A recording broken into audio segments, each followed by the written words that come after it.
Ibu dosen dan teman-teman, kami dari kelompok 6 akan mempresentasikan materi kami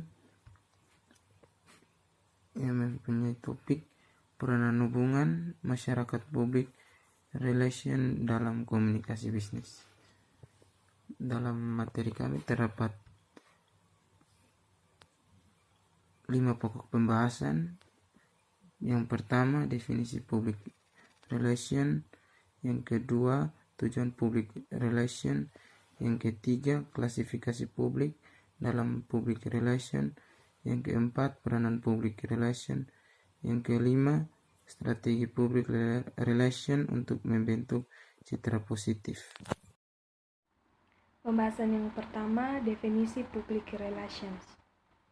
Public relation adalah aktivitas dari manajemen, hubungan baik dan komunikasi atau communication dan relationship management untuk membangun dan menciptakan citra positif perusahaan dan merek produk di mata publik atau konsumen secara umum. Secara umum, komunikasi dalam hubungan masyarakat atau public relation memiliki cakupan yang lebih luas daripada komunikasi yang berfokus pada pasar atau market, distribution channel, dan customers. Public relation melakukan komunikasi dengan beberapa kelompok masyarakat dengan tujuan menciptakan lingkungan yang lebih kondusif, kemudahan untuk melakukan aktivitas pemasaran dan kegiatan lain dari perusahaan. Pembahasan yang kedua, tujuan public relation. Adapun tujuan public relation adalah sebagai berikut. Yang pertama, menciptakan citra positif dari perusahaan beserta atributnya kepada eksternal publik atau masyarakat umum dan konsumen. Yang kedua, menciptakan saling pengertian antara perusahaan, merek produk dengan publik, dan para pemangku kepentingan. Yang ketiga, mendapatkan dukungan atas semua aktivitas operasional dan pemasaran, baik dari perusahaan maupun merek produk.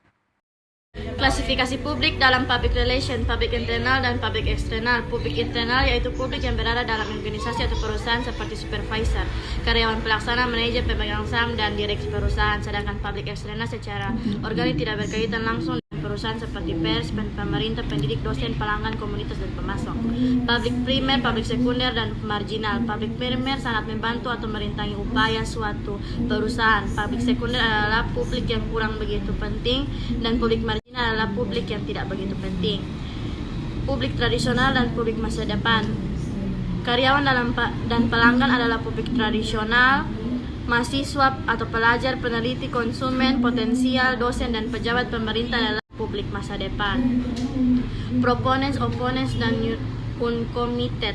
Di antara publik terdapat kelompok yang menentang perusahaan, yang memihak, dan pihak yang tidak peduli. Silent majority dan vocal minority dilihat dari aktivitas publik dalam mengajukan komplain atau keluhan atau mendukung perusahaan dapat dibedakan antara yang vokal atau aktif dan yang silent atau pasif. Yang berikut peranan public relation. Peranan public relation di masyarakat dibagi dalam 4 kategori dalam sebuah instansi, perusahaan atau organisasi. Yang pertama, expert receiver.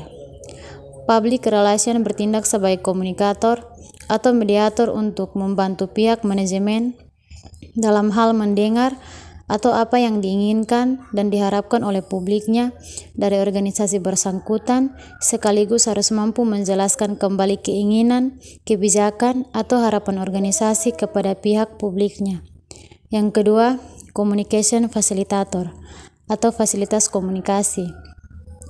Public relation bertindak sebagai komunikator atau mediator untuk membantu pihak manajemen dalam mendengar dan memahami apa yang diinginkan dan diharapkan oleh publiknya dari organisasi bersangkutan, sekaligus harus mampu menjelaskan kembali keinginan, kebijakan, atau harapan kepada pihak publiknya.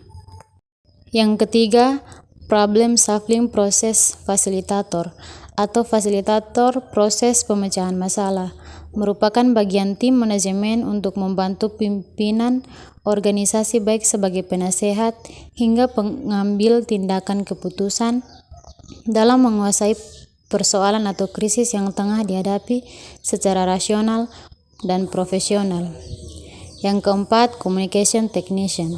Humas sebagai jurnalis in resident yang hanya menyediakan layanan teknis komunikasi atau dikenal dengan method of communication in organization. Dengan adanya peranan humas ini diharapkan mampu menjadi mata, telinga, jabatan, serta tangan kanan bagi top manajemen dari suatu perusahaan. Mata diartikan supaya dapat melihat secara jeli adanya permasalahan yang harus segera dilakukan penanganan serta solusi penyelesaiannya. Strategi public relations untuk membentuk citra positif. Berikut adalah beberapa hal penting dalam strategi public relations untuk membentuk citra merek, produk, dan perusahaan Anda.